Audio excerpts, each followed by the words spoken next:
গত বছরের অগস্ট মাসের 19 তারিখে যখন হঠাৎ করেই ইরানের ব্রিগেডিয়ার জেনারেল মিস্টার রেজা খাজা ঘোষণা করেন যে ইরানের এয়ার ডিফেন্স রাডার সিস্টেমগুলো তার দেশের দক্ষিণ উপসাগরে, যেটাকে আমরা পার্সিয়ান সাগর বলি, কাতার থেকে উড্ডয়নরত অবস্থায় আমেরিকান কয়েকটি F-35 লাইটিং II যুদ্ধ বিমানকে শনাক্ত এবং পর্যবেক্ষণ করেছে। স্ক্রিনে আপনারা নিশ্চয়ই দেখতে পাচ্ছেন এই খবর মধ্যপ্রাচ্যের সংবাদ মাধ্যম আল ময়দান এবং অন্যান্য সংবাদ মাধ্যমের ওই সময়ে প্রধান শিরোনামে পরিণত হয়। তবে পশ্চিমা বিশ্ব এই খবরটি কোনোভাবেই প্রকাশ করতে রাজি হয়নি, কারণ খবরটি সাধারণ থাকলেও এটি একটি অসাধারণ কাজ। কারণ আমেরিকার পঞ্চম প্রজন্মের জেট ফাইটার, যেটাকে নাকি শনাক্তই করা যায় না, আর এই যুদ্ধ বিমানকে ইরান পার্সিয়ান সাগরের ওই পারে তাদের ভূখণ্ডে অবস্থিত রাডার সিস্টেম দিয়ে প্রায় 300 কিলোমিটার দূরে অবস্থিত কাতারের এয়ারবেস থেকে এই বিমানগুলোকে শনাক্ত করেছে। এই খবর মাঠে আসার পরে হইচই পড়ে যায়। আমেরিকা কিন্তু এটা বিশ্বাসই করতে চায়নি, তারা পরিষ্কার ভাবে বলে দেয় ইরানের এই দাবি সম্পূর্ণ মিথ্যা এবং ভিত্তিহীন। দাবি করা এবং প্রত্যাখ্যান করা হতে পারে যে এর মধ্যে বিষয়টা শেষ হতে পারত।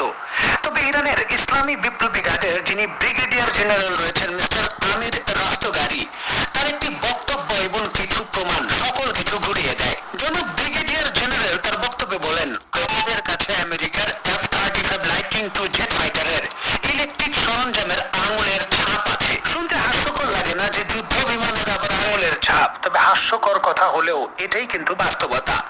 মানুষের আঙুলের ছাপ ঠিক যেরকম ইউনিক, একজনের আরেকজনের সঙ্গে কোনোভাবে মিল নেই, ঠিক একইভাবে পৃথিবীতে যত ধরনের যুদ্ধ বিমান রয়েছে সকল যুদ্ধ বিমানের আলাদা আলাদা ইলেকট্রোম্যাগনেটিক সিস্টেমের যে তরঙ্গ বা আঙুলের ছাপ রয়েছে সেটা রাডার সিস্টেমে এক এক ভাবে ধরা খায়, আর তাতেই কিন্তু বুঝতে পারে যে কোন বিমান হামলার জন্য আসছে।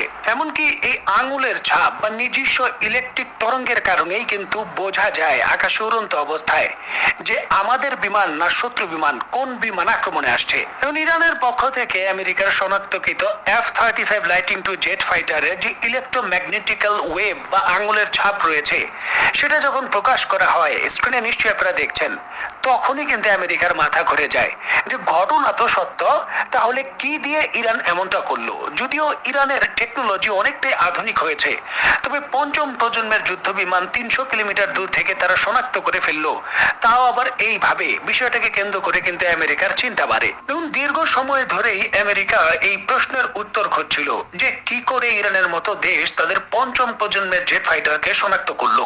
এবং এই বিষয়টিকে কেন্দ্র করে নিশ্চয়ই আপনারা দেখতে পাচ্ছেন মার্কিন গণমাধ্যম, তাও আবার বিখ্যাত গণমাধ্যম দ্য ওয়াশিংটন পোস্টের খবর যে মাত্র কিছুদিন পূর্বেই আমেরিকা এই তথ্য উদ্ধারের জন্য ইরান এবং রাশিয়ার সম্পর্কের গোপন কিছু নথিপত্র হ্যাকিং এর মাধ্যমে তারা হাতিয়ে নিয়েছে। আর সেখান থেকেই কিন্তু উঠে এসেছে আমেরিকার জন্য দুঃস্বপ্নের বিভিন্ন তথ্য। ফাঁস হওয়া তথ্যের উদ্ধৃতি দিয়ে দ্য ওয়াশিংটন পোস্ট তাদের খবরে নিশ্চিত করেছে যে রাশিয়ান অস্ত্র নির্মাতা প্রতিষ্ঠান এনপিপি স্টার্টারের আমন্ত্রণে গত মাসে ইরানের একটি প্রতিনিধি দল মস্কো সফরে গিয়েছিল গোপনে। অত্যন্ত গুরুত্বপূর্ণ এই সফরের উদ্দেশ্য ছিল অস্ত্র তৈরির কারখানাগুলো থেকে দর কষাকষি করে সরঞ্জাম কেনা। ইরানি প্রতিনিধি দলে থাকা 17 জন সদস্যকে খাবার এবং সাংস্কৃতিক অনুষ্ঠানের মাধ্যমে আপ্যায়ন করা হয়। ইরানি প্রতিনিধি দলের সদস্যরা প্রশিক্ষণের জন্য যুক্তরাষ্ট্রের নিষেধাজ্ঞায় থাকা রাশিয়ার যে ইয়াকাতের নিবাদ নামক অস্ত্র কারখানা রয়েছে, যেখানে ব্যালিস্টিক মিসাইলের মোবাইল লঞ্চার এবং বিমান বিধ্বংসী অস্ত্র ছাড়াও রাশিয়ার উন্নত মানের যে S-400 আকাশ প্রতিরক্ষা ব্যবস্থা রয়েছে সেটাও তৈরি হয়, সেই কারখানায় যায়। আর এই সফরের মাধ্যমে এবং গোপন তথ্য ফাঁসের মাধ্যমে কিন্তু এই জিনিসটা সামনে আসে যে ইরান এবং রাশিয়ার মধ্যে এখন শুধু অস্ত্র কেনা এবং বিক্রির সম্পর্ক নয়, বরঞ্চ মেধা আদান প্রদানের বিষয়টা শুরু হয়ে গেছে। অত্যন্ত গুরুত্বপূর্ণ এই বিষয়টিকে কেন্দ্র করে মার্কিন বিখ্যাত think tank James Martin Center for non profitable স্ট্র্যাটেজির যিনি কর্মকর্তা রয়েছেন মিস্টার হান্না নোট, তিনি তার বক্তব্যে বলেন, এখন দুই দেশের সম্পর্ক আর ক্রেতা আর বিক্রেতার মধ্যে সীমাবদ্ধ নেই। যেখানে রাশিয়া সব সুবিধা পাবে, ইরানও এখন এর পরিবর্তে পরিবর্তে ফল পেতে শুরু করেছে।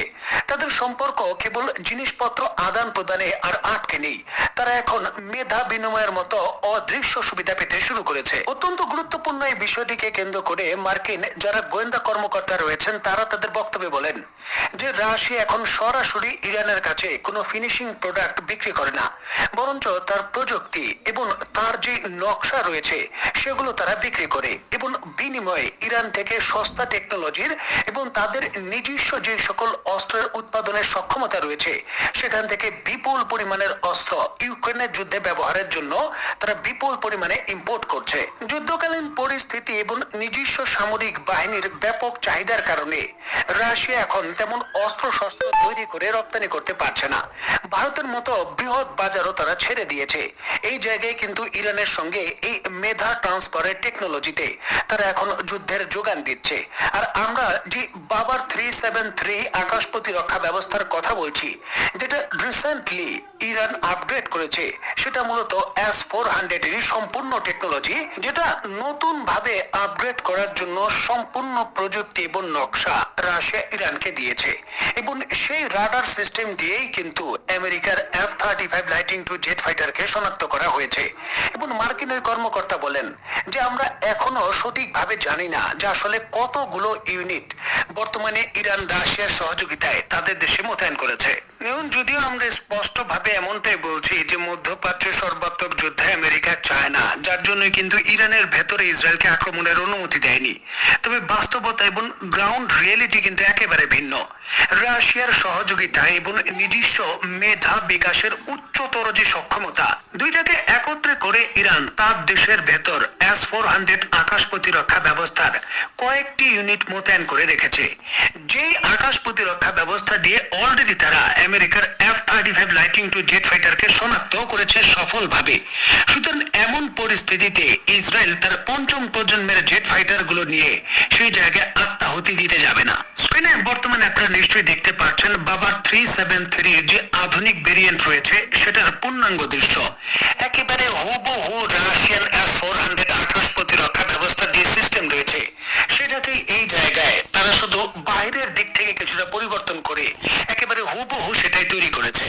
বাবা 373 প্রায় 450 কিলোমিটার দূর থেকে যে কোনো টার্গেটকে শনাক্ত করতে পারে, প্রায় 320 কিলোমিটার দূর থেকে টার্গেটকে ট্র্যাকিং করতে পারে এবং 300 কিলোমিটার দূর থেকে এঙ্গেজ করতে পারে এবং সর্বোচ্চ প্রায় 280 কিলোমিটার থেকে 290 কিলোমিটার দূরে থাকা যে কোনো টার্গেটকে ডিস্ট্রয় করতে পারে। পূর্বে বাবার 373 এর যে উচ্চতা ছিল টার্গেটকে হিট করার, সেটা ছিল 27 কিলোমিটার ভূমি থেকে।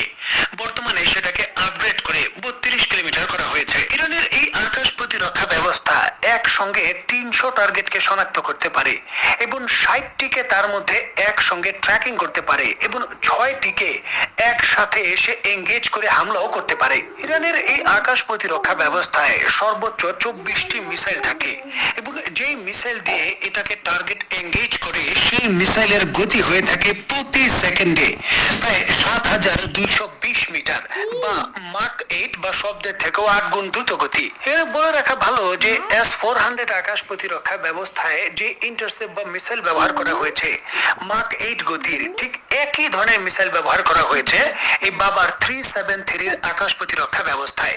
2022 সালের 22 অগস্ট সেটাকে নতুন আপগ্রেড করা হয়েছে, যে মিসাইলের তারা নাম দিয়েছে সাইড 4B মিসাইল।